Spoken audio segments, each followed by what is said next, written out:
Assalamualaikum dan salam sejahtera kepada para hadirin sekalian.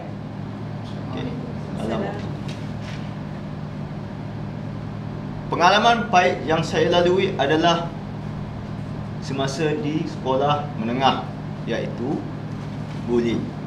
Seperti mana yang kita tahu, buli ni ada macam-macam.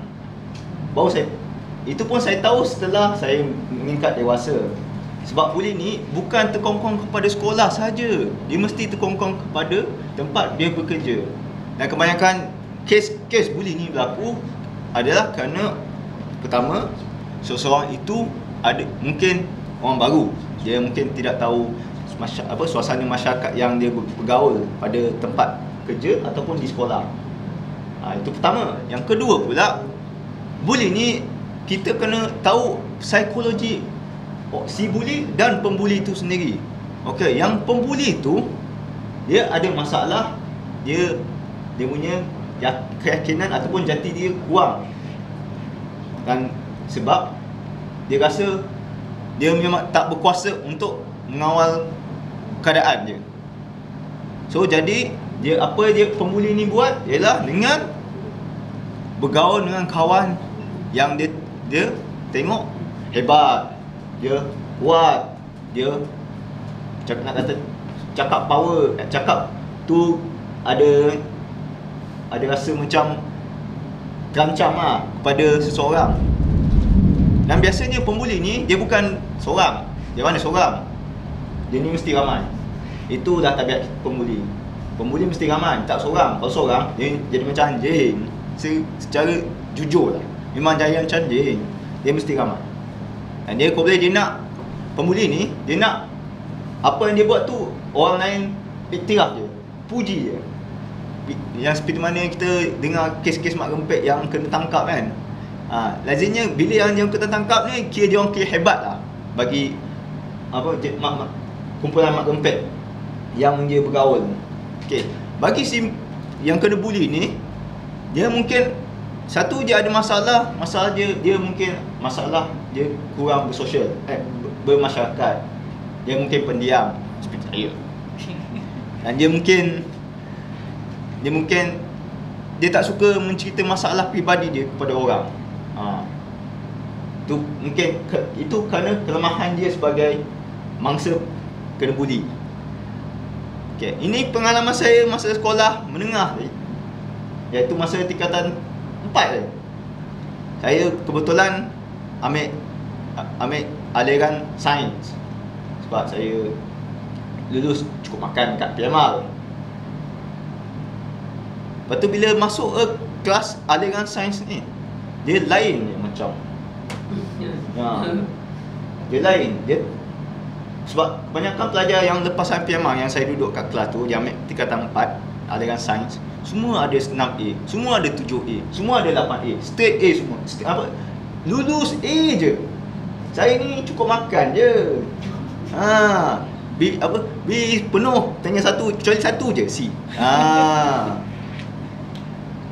Dan semua orang pandang rendah kat saya.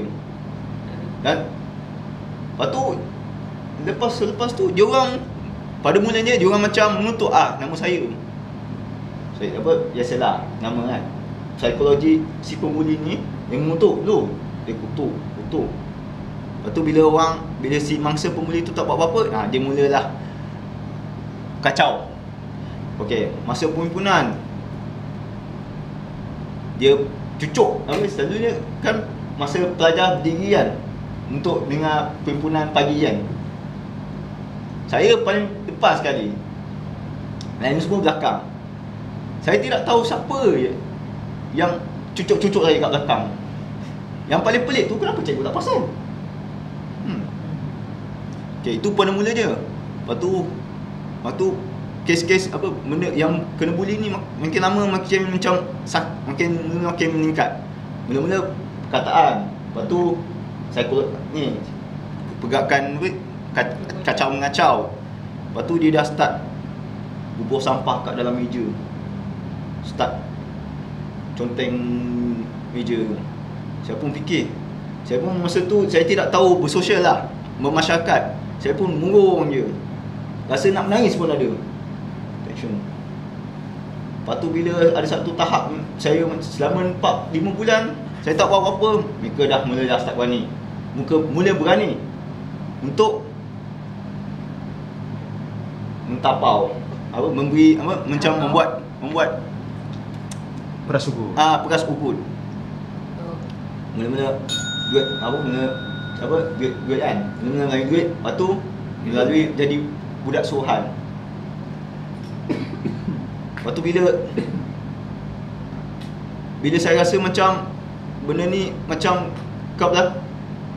saya rasa benda ni macam rasa tak boleh nak tahan. Saya hanya mengharapkan Allah sahaja. Yang menolong. Mungkin kerana pada masa tu dia peras ugut, lepas tu dia suruh beli barang. Kebetulan saya mungkin pahit lah. Saya kena tangkap dengan pengetua. Saya rasa saya perlu pergi beli barang kat luar sekolah. Lepas tu semua kena saya kena memang nak kena tampak lah. Nampak. Saya tak boleh kata saya ni jenis jujur orang. Saya kata orang yang terlibat dalam peras ugut ni lah senarai. Dan dalam masa 2-3 seminggu tu memang saya rasa macam saya nak mati lah. Sebab yelah, mangsa pemuli ni macam yelah, dia takut nanti dia kena pukul ataupun lebih dahsyat daripada tu, saya kena kurung. Kena kurung dalam almari, lepas tu kena sepak kan. Dan apa yang saya takutkan selama ini akhirnya terjadi. Saya masa tu dah tak boleh buat apa sebab kebetulan dia orang dapat tahu bahawa saya ni menceritakan semua perkara dan dia orang akhirnya kena gantung. Sebelum kena gantung, dia orang yelah, biasalah orang yang mangsa pemuli ni, dia akan dibawa ke satu tempat untuk memberi sikit ni pembetulan ataupun pengajaran. Tu dalam kelas tu saya seorang je, yang lain semua keliling. Saya tahu lah, seperti biasa saya memang kena pukul. Memang wajib. Saya memang masa tu nak menangis. Bila dia orang start pukul tu kan, saya fikir kalau saya mati, macam ni, kalau saya kena mati pun, kalau boleh saya nak lawan. Saya lawan je. Saya tak tahu lah, sama dalam masa dia orang nak tengah pukul, saya tiba-tiba naik histeria selama 2-3 minit. Menjerit, memekak, memecah semua barang yang ada. Saya tak kacau, saya tak pukul dia orang pakai ni. Saya baling barang tu kan. Yelah, bila tengah nak kena pukul kan, saya baling barang tu, pecah kaca, pecah cermin, buat bunyi. Kuat-kuat punya bunyi. Semua satu sekolah tu terkejut. Apa yang berlaku ni? Macam meletup tempat tu. Macam benda tu ada gaduhan. Dan kebanyakan orang yang sedang lawan saya tu mereka takut. Sebab dia orang tak tahu, dia tak macam tengah ada orang jenis macam tu. Tak jangka, tak sangka. Dan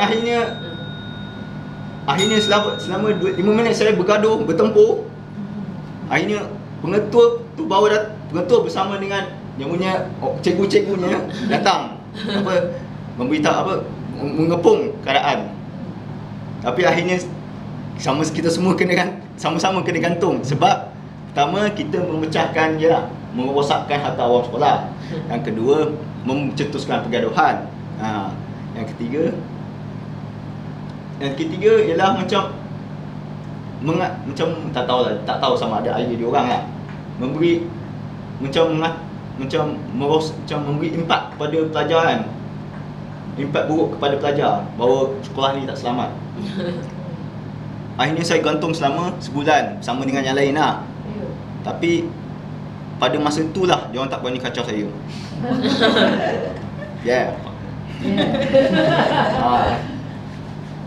Dan sampai hari ni saya kalau boleh tekad jika ada benda berlaku masalah ni, adakah kita akan mengecut ataupun kita akan melawan balik seperti harimau, mengaum? Lawan. Okay, itu sahaja cerita yang pengalaman pahit dan manis akhirnya.